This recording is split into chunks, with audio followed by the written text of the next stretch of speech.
A viral moment caught on camera at a McDonald's in Oklahoma. There are not many more places fun to be in than a McDonald's in Oklahoma. Woo, sounds like a good time. It does. A simple gesture from a toddler sparked emotional responses from really around the world. ABC's Danny New has the story.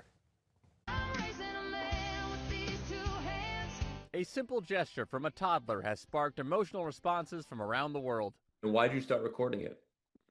It just melted my heart. Like, I wanted that moment forever. Oklahoman Ashlyn Drew here was at a McDonald's last week with her 3-year-old son, Hudson, when he noticed an elderly man eating breakfast by himself.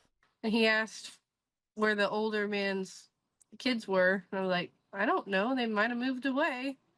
And he didn't like that, so he went over there and asked if he could sit with them. So, Huddy, as he's nicknamed, took his little tray and slid into the booth to join the man and have breakfast together. Since then, Ashlyn's post on TikTok has picked up more than 1 million views, with one commenter writing, "Sometimes, as adults, we need to sit back and learn from kids." He's just the sweetest little boy ever. But here's what makes this story almost unbelievable. They actually have a connection. Commenters from their town helped Ashlyn learn that man's name is Dan Taylor, and they got to speak on the phone yesterday. It turns out Dan was close with Ashlyn's great-grandparents, a.k.a. Hudson's great-great-grandparents, who passed away in 2024. I said, George and Dorothy Kurlick. He goes, she used to make my sauerkraut for me.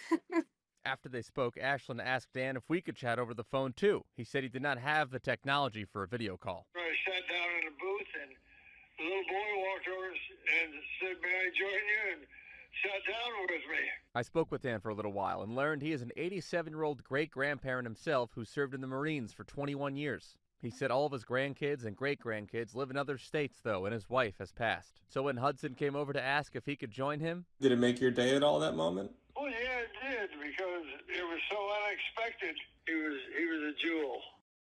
When I told Ashlyn that Dan referred to her son as a jewel, she said that now that she knows they live so close to each other, she just might have to bring Hudson over to say hi. In New York, for ABC News, I'm Danny New.